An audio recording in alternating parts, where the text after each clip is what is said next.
पुत्रं दशरथस्याद्यं पुत्रीं जनकभूपतेः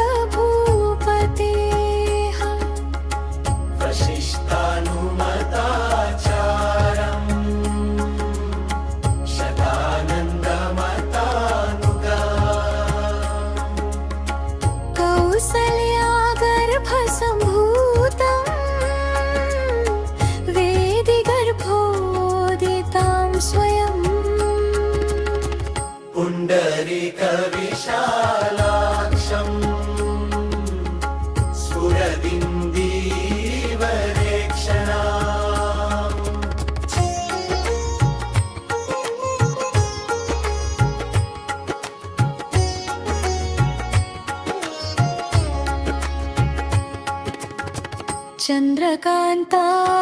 चन्द्रकान्ताननाम्भोजं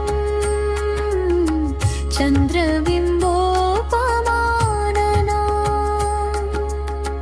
मत्तमतङ्गगमनम्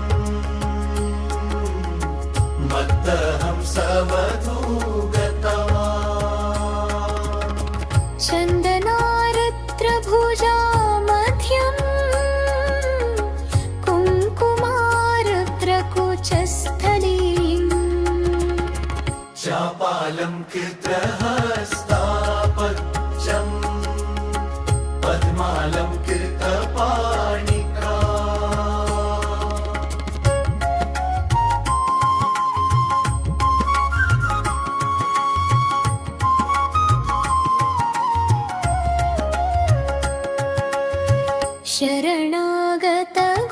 शरणागतगोप्तारं प्रणिपादप्रसादिकम् कालमेघनिभं रामम् कार्तस्वरसमप्रभा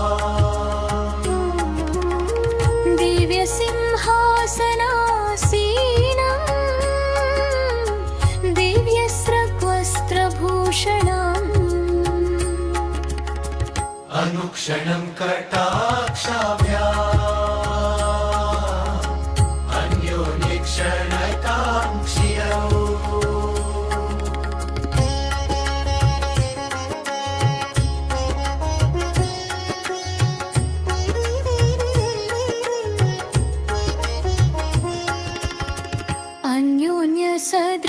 अन्योन्यसदृशाकारो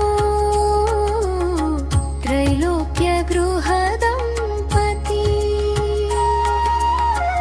इमौ युवां प्रणम्याहम् भजाम्यद्य कृतार्थताम् अनेन स्तौति यः स्तुत्यं रामं सीतां च भक्तितः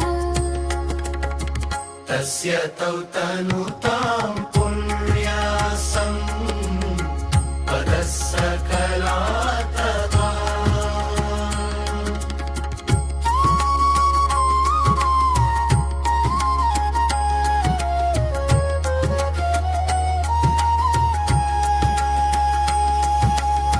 एवं श्रीरामचन्द्रस्य जानक्याश्च विशेषतः कृतं हनुमता पुण्याम् स्तोत्रं सद्यो विमुक्तिदम्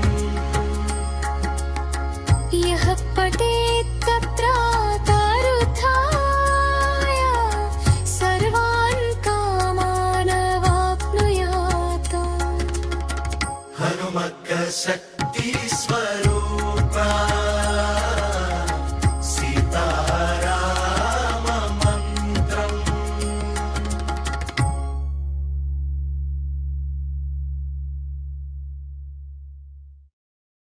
థ్యాంక్స్ ఫర్ వాచింగ్. వీడియో నచ్చితే లైక్ చేసి షేర్ చేసి కామెంట్ చేయండి. ఛానల్ని సబ్స్క్రైబ్ చేసుకోండి. మరిన్ని అప్డేట్స్ కోసం బెల్ ఐకాన్ ట్యాప్ చేయండి. ఛానల్ని సపోర్ట్ చేయండి. Thank you so much. By by. Have a good day.